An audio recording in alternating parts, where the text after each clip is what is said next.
har fået en masse spørgsmål, så dem vil vi bare svare på. Okay, vi har fået nogle par spørgsmål fra Sasha Mikael Laursen, og det første spørgsmål, hun stiller os, er, hvad synes du om mig? Du starter. Jeg synes, du er sød, og så er du rar, og så er du en god søster, og så er du nogle gange irriterende. Ja, jeg synes, du er en god lillesøster, og undskyld støjen, vi har vinduet åbent, og så kommer en så undskyld.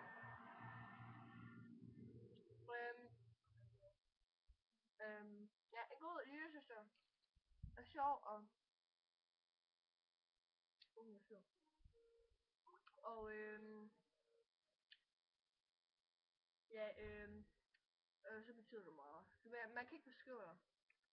Ja. Okay, så spørger hun, hvad kan I bedst lide ved mig?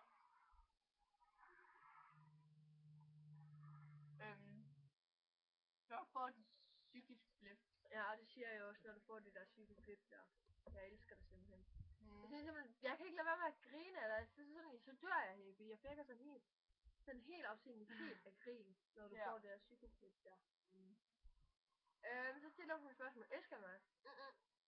Jeg elsker dig ikke, jeg hader dig fucking meget, fordi jeg kan ikke fordrage dig, du er så ulækker. Ja.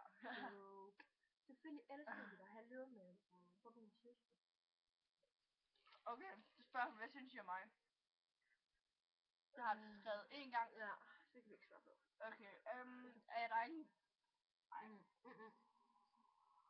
Nej, den har det med dig. Jo, du er dejlig. Så stod der stille lige. Så spørger hun, er jeg tyk? Nej. Du er ikke tyk. Du er ironisk guttet.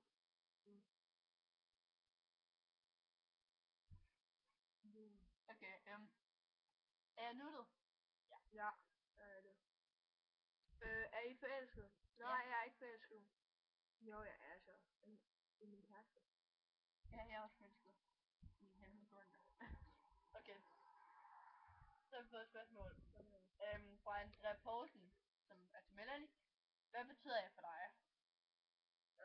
Du betyder rigtig meget.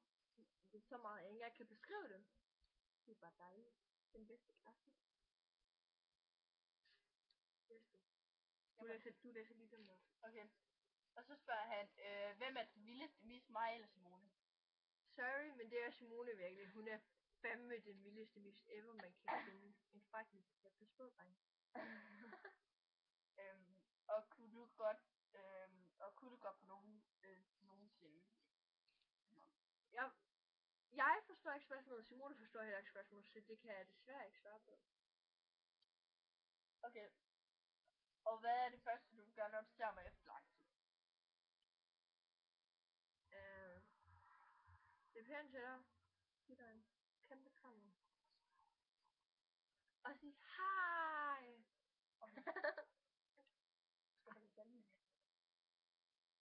Ja, jeg gør det bare det. Okay, så spørger Karoline Vang Sørensen, hvor køn er jeg fra 1 til 10? 4. Jeg kender dig ikke. Jeg synes 5, 6. Okay, så spørger hun igen, hvad betyder jeg for jer? Jeg kender dig ikke, så det ved jeg ikke. Ingenting. Det betyder sådan nogenlunde for mig. Ikke det vildeste, men lidt godt til det. Okay, så spørger hun slik eller kage? Slik, vi spiser slik lige nu, så slik lige nu, men ellers kage. Spørg Andrea igen, så spørgsmål til mig. Kan du lide aber eller elefanter? Eller en elefant? Altså, hvis du er en elefant, så kan du bedre lide aber. Modsat af dig, hvis du er nogen af de to dyr. Han er ikke med, han er fed. Okay, men jeg synes abe. Okay, så spørger Amin Grønbæk, hvor pæn er fra 1 til 10? Tror 9. 9,5. 1000,5. Som er lige med 10. Okay. Og så spørger han igen, hvad synes I om mig? Jeg synes, du er en rigtig god ven, og man kan sige altid, når det kommer videre, og jeg stoler 100% på dig, måske 110. Og så du var rigtig sød, og så er du rigtig køn, og jeg vil gerne høre med. Noget bare. Jeg kender dig ikke så lidt. Jeg kender kun lidt. Du virker flink og sød. Og så også pæn. Ja, okay. Så spørger Lukas. Jeg er en Olling. Olling. Vi er ikke sikre på, at vi udtaler det rigtigt. Nej, okay. Så hvad synes I om mig? Nå, jeg kender dig ikke. Jeg kender det heller ikke. Jeg tror faktisk ikke, vi har skrevet sammen. Men du er vel sød nok. Så spørger Amalie Tangsen. Hvad synes I om mig? Hvad kaldte du mig? Amalie Tangsen. Takket. Ligegyldigt, kom videre. Hvad sagde hun? Nej, Hvad synes I om mig? Jeg hader dig fucking meget. Nej, Amalie, du er min bedste veninde. Og dejlig og sød, og min bedste veninde, jeg nogensinde har haft. Og jeg elsker dig. Jeg synes, du er sød og rar og en god veninde. Fjollet og mega skør. Altså, det jeg kan sige om dig. Du beskriver det skør. Hvad er det bedste ven, og så det bedste veninde? Så. At hun er sig selv. Og man kan fortælle hinanden uden at komme videre. Bedste ven. Bedste ven. Det er sammen. Okay, det bedste ven. Men, nej, hvad var det nu var? Hvad er det bedste ven? Det bedste ved min bedste veninde er, at hun er sig selv, og hun er fjollet. Hvis man kan ikke, hvis ens venner eller veninder ikke er fjollet, så kan man simpelthen ikke være sammen, fordi så må man fandme ikke udtale. Og ja, hun er sig selv, og skal være fjollet. Hun skal have et eller andet. Og bedste ven er en, han er en, man virkelig kan stole på, og er sig selv, og tør at sige alt til, og også fjollet. Okay, så spørger hun igen. Hvad kigger I allerførst med? Personligheden. Okay. Vil I opgive noget, de holder rigtig meget af, hvis det var fordi jeres kæreste ikke ville have det? Vi forstår ikke sådan helt det der spørgsmål der, men vi regner med, at det for eksempel ligesom, hvis man tager til en koncert, ikke også, og så ens kæreste ikke vil have det, så forstår vi det, og så bliver Så vil jeg gerne til koncert. Altså, jeg ved ikke helt, om jeg ved. Eller sådan noget burde ens kæreste ikke sådan rigtig bestemme. Ikke sådan, at du må ikke komme til Justin Bieber koncert, fordi det er okay. Nej. Så skal ens kæreste ikke være, så er han ikke med for... Okay. Det er i hvert fald ikke for mig. Heller ikke mig. Så spørger jeg med Larsen, hvad synes I om mig? Men jeg synes, du er rigtig sød og fjollet på den gode måde. Og så er du flot.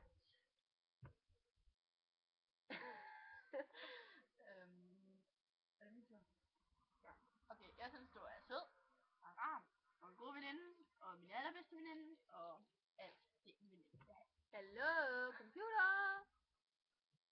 Vores computer bliver Ud. Ej, hvad sagde du ikke? Hej igen. Hej. Vi kan lige se os selv her. Okay. Gør lige hurtigt sådan her. Er det helt okay? Nej. Vi skriver det her. Chiller med vinduet åbent. Okay. Se. Emil, gå videre. Se. Der er vores have. Jeg ved ikke, om I kan sige det. Nå, okay. Så spørger hun igen. Min personlighed fra 1 til 10. Der er du nok en 8'er. Ja, en 8'er, en 9'er, en 10'er. Hvad er det fint? Er jeg en af jeres bedste venner, veninder? Du er ikke en af mine bedste. Men du er en ven. Ja. Du er min bedste veninde. Så spørger hun... så spørger hun... Lasse Christensen, hvad synes I om mig? Og den næste? Jeg kender dig ikke med dem. Men du er så flink ud. Okay. Du er sød og rar og hjælpsom og en god veninde. Så spørger hun Niklas Larsen, er jeg flot? Jeg kender dig ikke. Du er virkelig pæn. Nå, jeg kender dig heller ikke, og jeg synes også, du er fucking pæn. Det tror jeg alle synes. Ja. Okay. Så spørger Nelle Bøgeskov Munk. Har I nogensinde droppet en ven eller veninde, fordi der var nogen, der sagde det? Ja, Nej. det har jeg kommet til en gang, hvor jeg gik mindre klasser, og jeg har forstået så meget. Virkelig. Der har jeg ikke. Prøv at høre. Jeg har ikke snakket med om. Så spørger Rasmus Jørgensen mit udseende fra 1 til 10. Hvem er Rasmus Jørgensen? Jeg kender ikke, men du er nok en 10'er. Ja, jeg kender det heller ikke. Og du er for sur. Så spørger Mathias Hornsbach. Er jeg pæn? Jeg kender dig ikke sådan rigtigt, jeg har faktisk heller aldrig nogen set det før. Men du ser pæn ud. Jeg Du er kender slet det ikke heller ikke. grim. Jeg kender det heller ikke. Og som sagt, du er ikke grim. Men okay, det er fint nok. Og så spørger han igen, hvad synes I om mig? Jeg kender dig ikke, men du virker flink. Jeg har skrevet med dig en gang, nej, eller 2 gange, det tror jeg ikke. Men du virker flink. Jeg kender dig ikke. Vi har ikke skrevet så meget sammen. Lidt har men ikke så meget. Og du er sød nok. Så spørger Camilla Vejle min personlighed fra 1 til 10. Jeg ved ikke, hvem det er. Men nok en 5. Ej, 7. 8. Jeg ved det ikke, jeg kender dig. Jeg synes en 10'er var en rigtig god personlighed. Så spørger Lukas Østergaard Gade mit udseende fra 1 til 10. 8,5. Ja, 8,5. Så spørger Rasmus Skovby Hansen, er jeg sød? Jeg kender dig ikke sådan rigtigt. Men ja, du ser flink ud. Og ja, du har nok lidt på.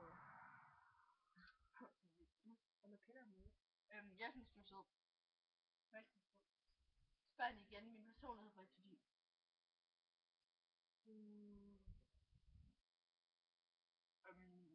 7. Jeg vil sige 9,5. Du virker flink, rigtig flink. Ja, det er han. Spørg mit udseende 1 til 10.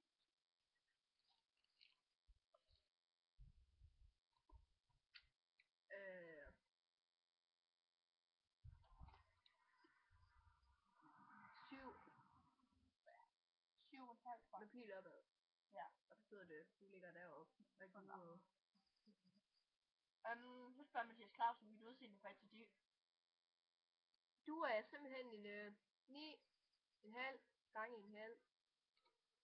Ja, det synes jeg også. Du er 10. Nej, det kan jo ikke være 9 gange. 9,5 gange 1,5, så det betyder det mere end 10. Ja, hold mund. Det er ligegyldigt, du er en 10'er. Ja. Så spørger han min personlighed 1 til 10. Der er du også en 10'er. Du er virkelig en dejlig fyr. Og så spørger han, hvad betyder jeg for jer? Puha. Ingenting. Ej, det betyder fandme ingenting, vi hører dig simpelthen. Ej, Mathis, du betyder mega meget for mig, og du er en rigtig dejlig fætter. Og jeg elsker simpelthen at være sammen med dig, fordi du har den sjoveste humor, og du er altid sjov at være sammen med, og man keder sig aldrig, når man kommer med dig. Ja. Man kan ikke beskrive det, så det var min korte besked til dig. Ja. Du er en god fætter. Det betyder meget. Og det betyder mere. Hold kæft. Så spørger jeg Mette Kvistgaard. Er jeg pæn?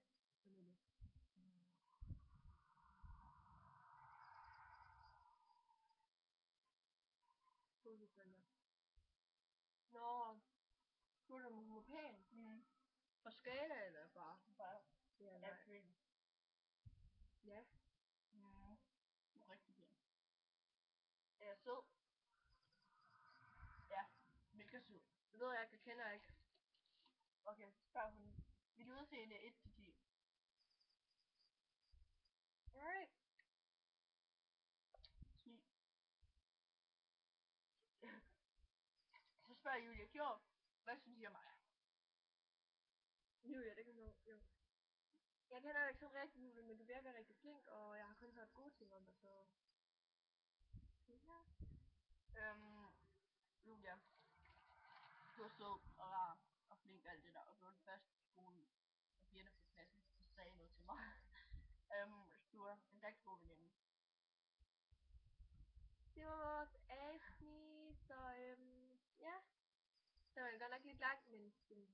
Vi havde så mange spørgsmål, så I må have en rigtig god lørdag. Hej!